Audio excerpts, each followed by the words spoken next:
The year was 451 AD, and across the windswept plains of northeastern Gaul, two worlds were about to collide in a battle that would echo through the corridors of history for over 15 centuries.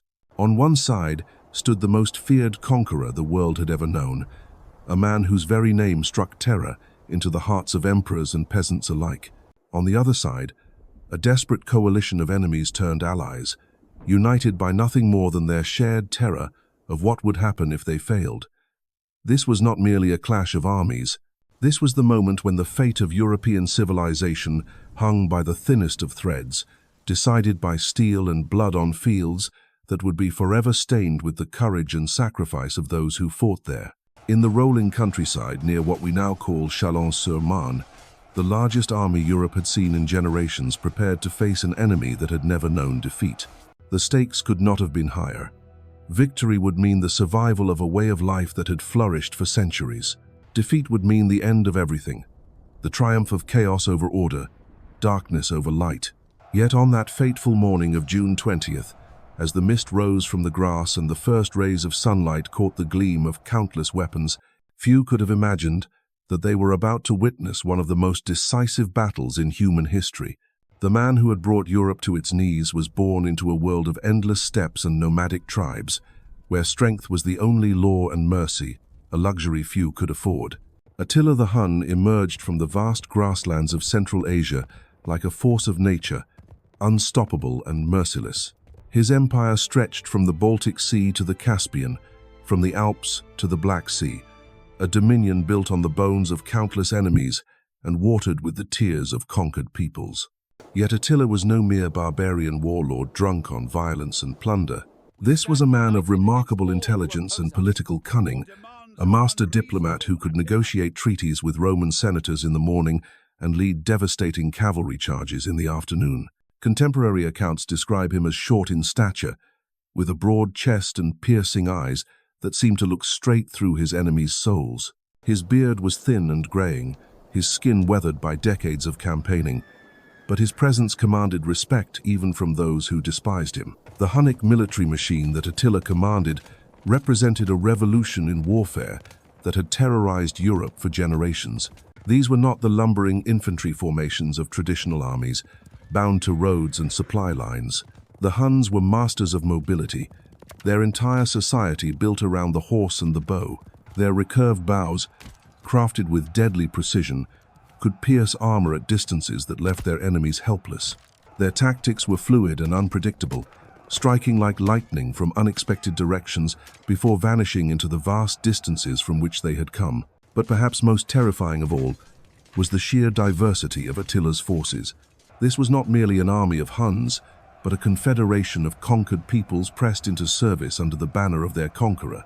Ostrogoths rode alongside Gepids, Slavic warriors marched beside Germanic tribes, all united under the iron will of the man they called their king. The sight of such a force on the march must have been both magnificent and terrible, a river of steel and horseflesh flowing across the landscape like a tide of destruction. Standing against this seemingly unstoppable force was a man who embodied everything that was both great and tragic about the dying Roman Empire. Flavius Aetius, known to history as the last of the Romans, was himself a product of the chaotic world he sought to defend.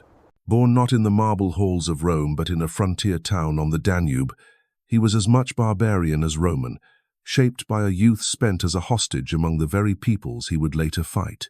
It was a cruel irony of fate that Aetius had once known Attila personally, had perhaps even hunted alongside him in their youth when both were hostages in each other's camps. Now, decades later, these two men who had once shared bread would meet as mortal enemies on a field of battle that would determine the future of Europe. Aetius understood his enemy as few Romans ever could, having lived among the Huns and learned their ways.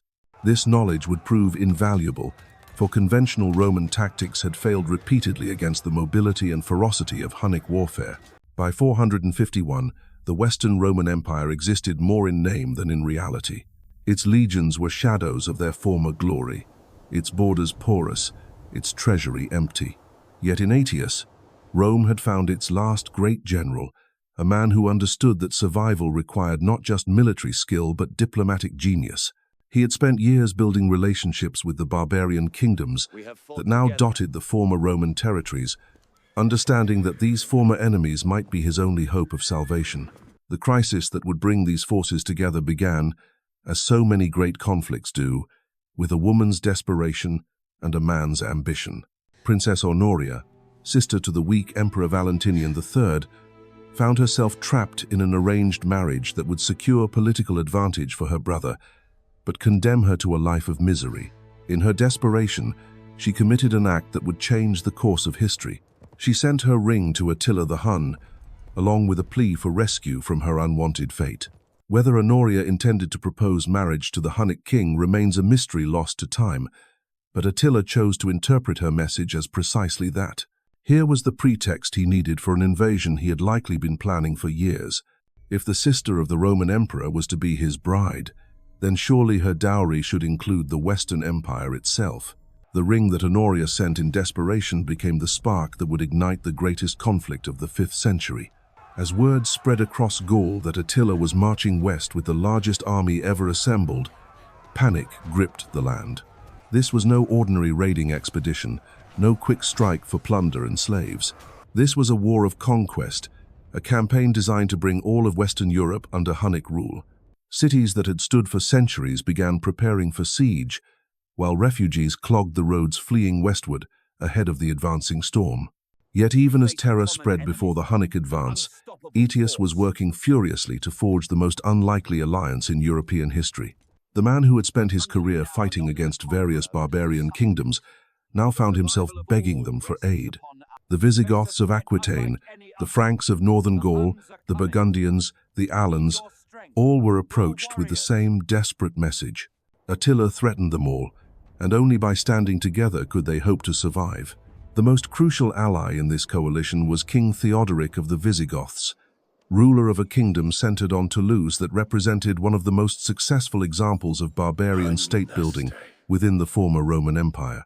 Theodoric was a man caught between two worlds, Germanic by blood but Roman by culture, a Christian king ruling over a people still haunted by memories of their wandering past.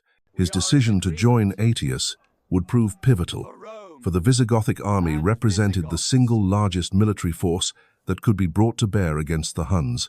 The Visigothic kingdom that Theodoric ruled was a remarkable creation, blending Germanic warrior traditions with Roman administrative efficiency.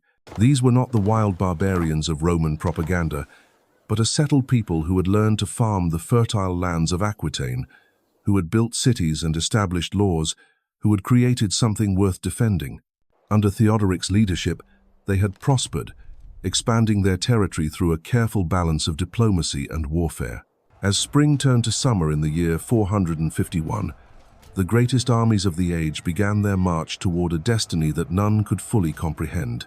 From the east came Attila with his polyglot horde, a force so vast that chroniclers would claim it drank rivers dry in its passage. From the south and west came the coalition that Aetius had assembled through months of desperate negotiation, Romans and Visigoths, Franks and Burgundians, united only in their fear of what would happen if they failed. The fate of these converging armies would be decided on the vast expanse known as the Catalaunian Plains, a stretch of open grassland that seemed perfectly designed by Providence for the greatest battle of the 5th century. Here, between the towns of Châlons and Troyes, the rolling terrain offered both armies the space they needed to deploy their massive forces, while a series of low ridges provided the high ground that could prove decisive in the coming struggle. When Attila's scouts first reported the approach of the allied army, the Hunnic king faced a choice that would define his legacy. He could continue his advance deeper into Gaul, avoiding battle and laying waste to the countryside as his forces had done so many times before. Or he could turn and face this coalition that dared to challenge his might, settling the question of European supremacy once and for all. For a man who had built his reputation on the ruins of his enemies, there was truly no choice at all.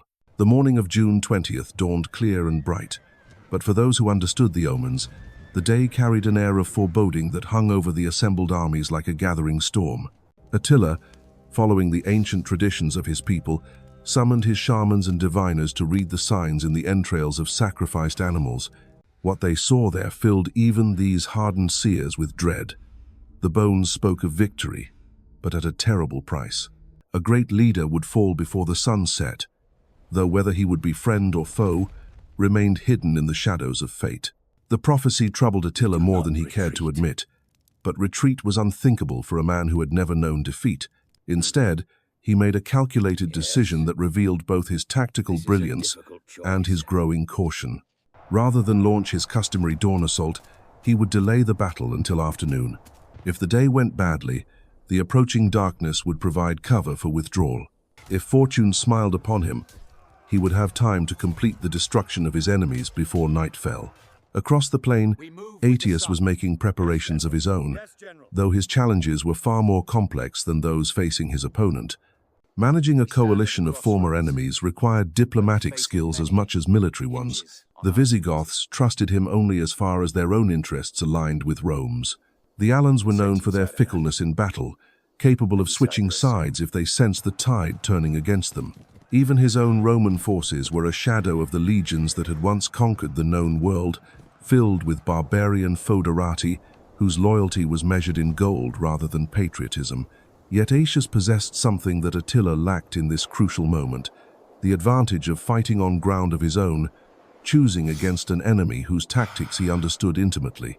He deployed his forces with the careful precision of a master strategist, placing the reliable Visigoths on his right flank, where they could anchor the line, keeping the unreliable Alans in the center where they could be watched, and positioning his own Romans and Frankish allies on the left, where his personal presence could inspire them to greatness.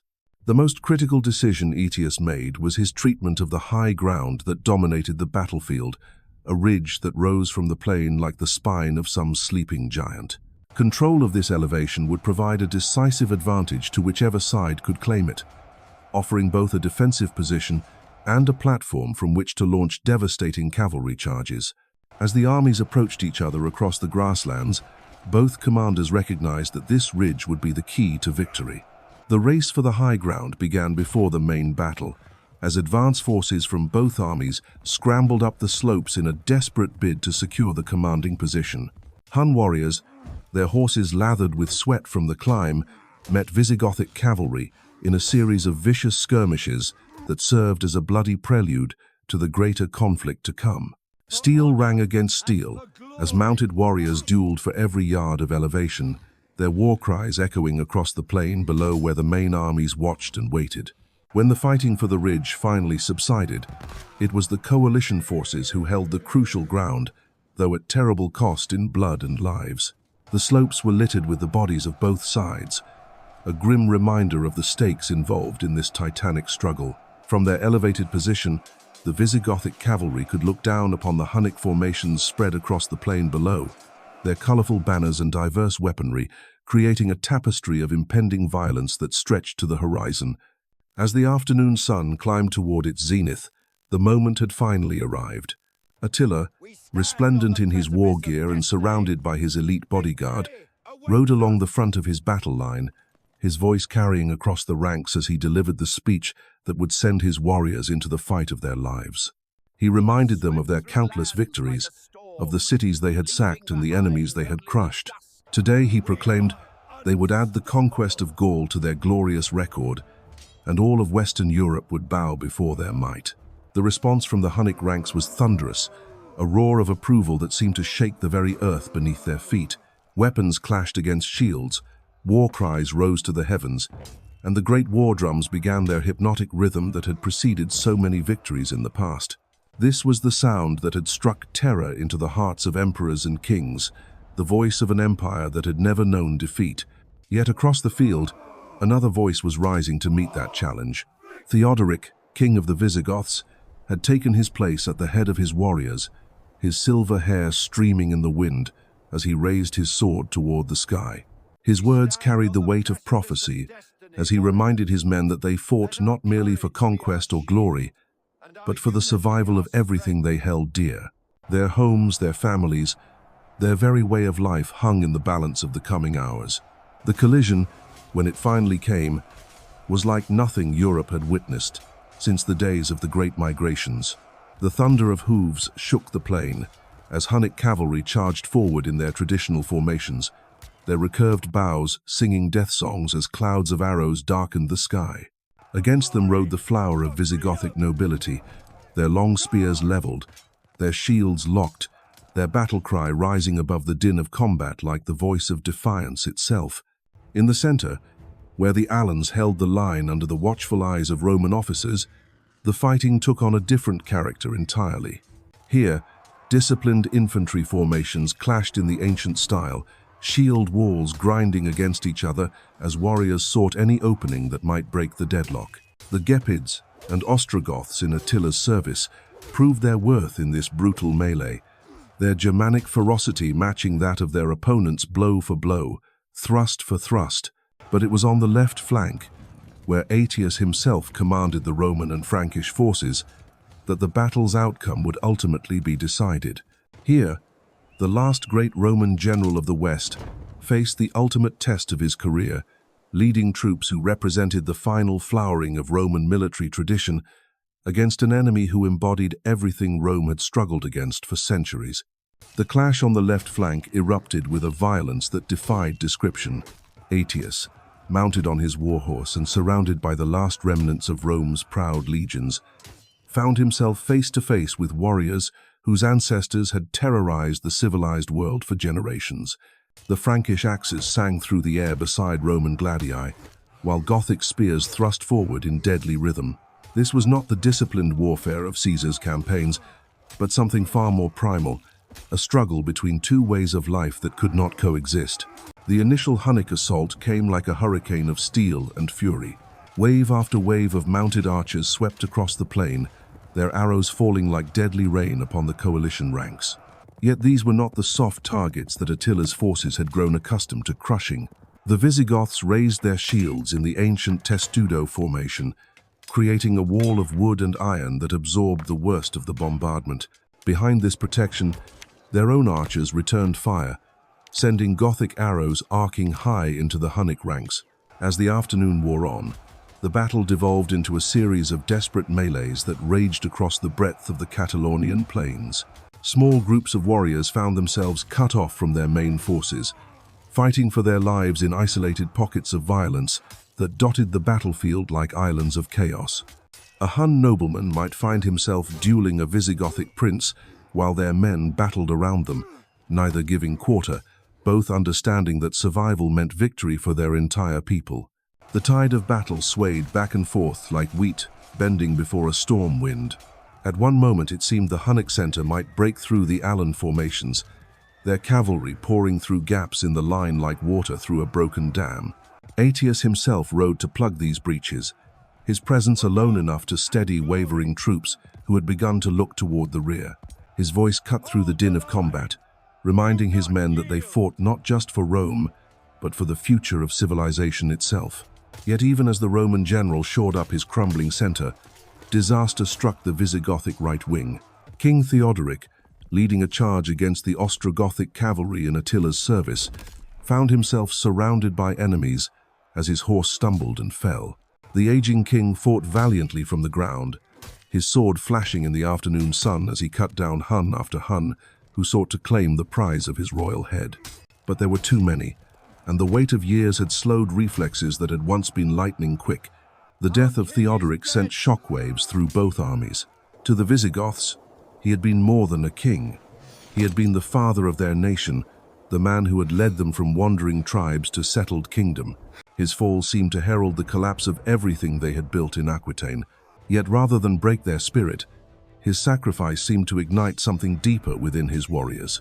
His son, Thorismund, seeing his father's body trampled beneath Hunnic hooves, let out a war cry that was heard across the entire battlefield. What followed was perhaps the most ferocious cavalry charge in recorded history. The Visigothic heavy cavalry, their grief transformed into rage, thundered down from the ridge they had fought so hard to hold. Their lances were leveled, their shields locked, their faces set in expressions of implacable determination. They struck the Hunnic left flank like a thunderbolt from heaven, shattering formations that had seemed unbreakable moments before. The psychological impact of this charge rippled through Attila's entire army. For the first time in living memory, Hun warriors began to look over their shoulders, seeking escape routes rather than opportunities for advance. The man who had never known defeat suddenly found his carefully planned battle turning into a desperate struggle for survival. His elite bodyguard rallied around their king, forming a protective circle as the Visigothic cavalry carved deeper into his ranks. Attila himself proved his worth in these crucial moments, his tactical brilliance evident even in the face of impending disaster. Rather than allow his army to disintegrate completely, he began a fighting withdrawal toward his fortified camp, using his remaining cavalry to screen the retreat of his infantry formations. It was a masterpiece of military improvisation, the kind of maneuver that separated great generals from merely competent ones. As the sun began its descent toward the western horizon, the character of the battle changed once again. What had begun as a clash of massive armies now became a series of running fights as the Huns fell back toward their prepared positions. The coalition forces, sensing victory within their grasp, pressed their advantage with renewed vigor. Yet Aetius, ever the careful strategist, held back his reserves, unwilling to risk everything on a single decisive stroke. The Hunnic camp, when the pursuing allies finally reached it, presented a formidable obstacle. Attila had arranged his wagons in a great circle, creating a fortress of wood and leather that bristled with defenders. From behind this improvised wall, Hun archers kept up a steady rain of arrows, while their king pondered his next move. The great conqueror who had humbled emperors now found himself besieged on the very field where he had expected to claim his greatest triumph. The irony was not lost on those who witnessed it. Here was Attila the Hun, the scourge of God himself, reduced to cowering behind wagon walls like any common bandit chief. Yet even in this moment of apparent defeat, there was something magnificent about the man's refusal to surrender. He had built his empire through personal courage as much as tactical genius, and he would not abandon either now that fortune had turned against him. As darkness began to fall across the Catalaunian Plains, both sides faced critical decisions. The coalition had won a tactical victory, driving the Huns from the field and inflicting heavy casualties on their seemingly invincible army. Yet Attila still commanded a formidable force, and his defensive position was strong enough to withstand assault. A night attack against prepared positions would be costly beyond measure, potentially throwing away all the gains of the day. It was here that Aetius revealed the full depth of his strategic thinking. While Thorismund and the other allied commanders called for an immediate assault to finish Attila once and for all, the Roman general counseled patience. Better to let the Hun king escape with the remnants of his army than to risk the total destruction of the coalition forces in a night battle that might easily go wrong. There were deeper currents to consider, political calculations that went far beyond the immediate military situation. The last of the Romans understood something that his barbarian allies did not. The destruction of Attila would indeed remove the Hunnic threat, but it would also upset the delicate balance of power that kept the Western Empire alive. A victorious coalition, drunk on success and united in triumph, might well turn next on the weakened Roman provinces. Better to preserve both the Hunnic threat and Roman weakness than to create a barbarian confederation too powerful for Rome to influence or control.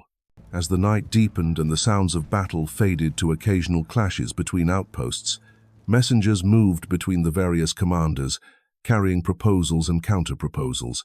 Some called for siege warfare, surrounding the Hunnic camp and starving Attila into submission.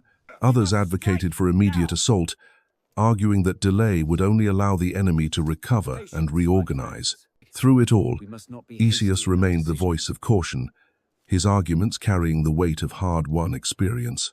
The dawn that broke over the Catalaunian Plains on June 21st revealed a battlefield transformed by the greatest clash Europe had witnessed in generations. Where once vast armies had thundered across the grasslands, now only scattered remnants picked their way through fields littered with the fallen. Attila had slipped away in the darkness, his legend of invincibility shattered but his threat far from ended. Yet in that moment of uncertain victory, the course of Western civilization had been forever altered. The Huns would never again penetrate so deeply into Europe, and the barbarian kingdoms that had stood together against the common threat would emerge as the true inheritors of Rome's fading legacy.